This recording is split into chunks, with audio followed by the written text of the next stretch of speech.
What would it take for the US to go to war in its own backyard? Well, today we're going to walk through a fictional but chillingly detailed scenario that imagines just that, a major crisis between the US and Venezuela. Let's break down how something like this could actually happen. Okay, picture this. It's 2 in the morning in Caracas. Suddenly, the silence is just shattered.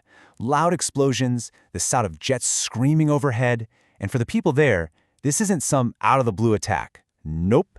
It's the terrifying end to months and months of tension. War is here. So, the big question is, how? How did it get to this point? I mean, how does a situation go from tense to actual bombs falling, especially with a superpower like the United States involved right in its own hemisphere? Well, to understand the explosions, you gotta rewind about 5 months. See, this didn't happen overnight. It was more like a slow burn, a very deliberate, step-by-step escalation. Let's go back and see how it all added up. It all kicks off in August 2025. The U.S. jacks up the bounty on President Maduro to a whopping $50 million. Okay, that's a statement. Then September rolls around, and U.S. forces start hitting what they call drug boats, but civilians get killed in the process. Things get even more serious in October when the CIA gets the go-ahead for secret ops inside Venezuela. Come November, the whole thing gets an official name, Operation Southern Spear. And then, the final straw in December, a full naval blockade on Venezuelan oil. You know, in international law, that's pretty much an act of war. You can just see how each step pushed things closer and closer to the edge. And look, this wasn't just tough talk or political posturing. No way. All of this was backed up by a massive military buildup. The U.S. started moving some serious firepower into the Caribbean. We're talking about 15,000 U.S. troops sent to the region. Just let that number sink in for a second. 15,000. You don't send that many people to stop a few drug boats. That's an invasion-level force, plain and simple. And just look at the kind of gear they brought with them. We're talking a full aircraft carrier group led by the USS Gerald R. Ford, an amphibious assault ship, the USS Iwo Jima, basically a floating base for Marines. You've got cruisers, destroyers, even a couple of nuclear attack submarines. This is the whole shebang. This is a fleet designed for a major conflict, not for chasing smugglers. Oh, and they also brought a special operations mothership, which tells you secret missions were probably already a go. And to put this into perspective, this kind of deployment is, well, it's a really big deal. You literally have to go back decades, to 1994 in the Haiti intervention, to find the last time the U.S. sent a carrier group into the Caribbean for anything other than, disaster relief. This was not a routine patrol. This was sending a message loud and clear. Then, at the end of November, you get this bombshell post online. The President of the United States says Venezuela's airspace will be forever closed. I mean, wow. In military and diplomatic speak, there is zero ambiguity there. It's not a warning, it's a line in the sand. Pretty much everyone who saw it knew what it meant. This was basically a declaration of war. Okay, so you've got this massive military force sitting in the Caribbean. What's the official reason? What's the White House telling everybody? Well, the public story was pretty straightforward. It was a war on drugs. Right. The whole operation was given a code name, Operation Southern Spear, and the stated goal was, quote, the eradication of narco-terrorists in the Western Hemisphere. So the whole thing was packaged as a national security issue. We have to do this to stop the flow of drugs into America. But this is where the official story starts to look a little shaky.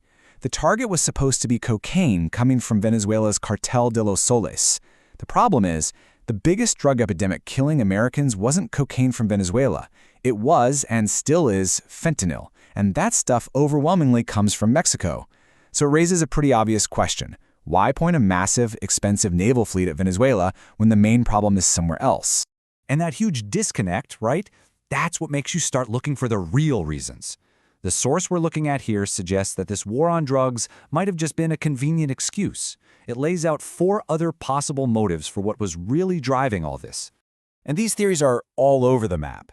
You've got the classic stuff, like wanting to topple Maduro's regime or getting access to Venezuela's oil.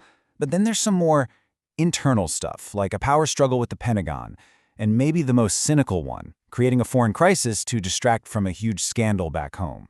So let's take a look at each of these. When it comes to the oil motive, you see quotes like this one from a top Trump advisor, Stephen Miller.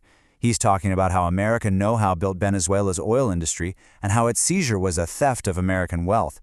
When you frame it that way, not as business, But as a moral crusade to reclaim stolen property, well, suddenly a military operation sounds a lot more justified, doesn't it?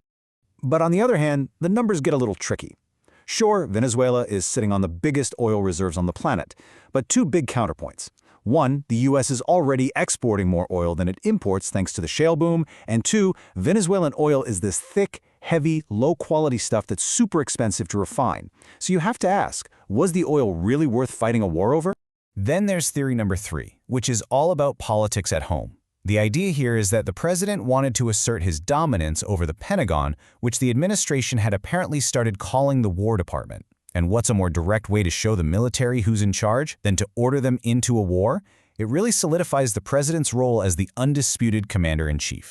And finally, you have what's often called the wag the dog theory, starting a war to distract from a scandal. And the timeline here is, well, it's pretty interesting. On November 19th, a bill gets signed that's going to release a ton of documents related to Jeffrey Epstein. Just 10 days later, Trump makes that airspace is forever closed post. And as the deadline to release those documents gets closer in December, the rhetoric against Venezuela gets more and more aggressive. Now, the source doesn't claim this is proof, but you have to admit, the timing looks awfully convenient if you're looking for a way to dominate the news cycle. So, let's recap. You've got a massive military force in place. You have an official reason that doesn't quite add up.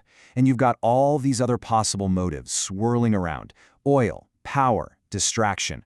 All these different threads come together in early January 2026. The slow burn is over, and things are about to explode. And on January 3rd, it happens. The talking stops. The blockade and the covert stuff are replaced by open war. U.S. jets start hitting targets in Caracas. The crisis phase is officially over. The 2026 US-Venezuela conflict has just begun. Now, from Venezuela's point of view, none of this was a mystery. President Maduro had said it weeks before the bombs fell. He said the goal was simple: regime change. That the U.S. wanted to kick him out, put a puppet government in his place, and turn Venezuela into a colony to be stripped of its resources. For him, the war on drugs was just a joke. And that leaves us right back where we started, with the big, central question. Was this a legitimate, necessary action to fight narco-terrorism, like the official story says?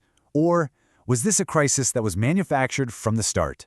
A war cooked up for oil, for political power, or just to get a scandal off the front page? The scenario lays out all the pieces, but leaves it up to you to figure out what was really going on.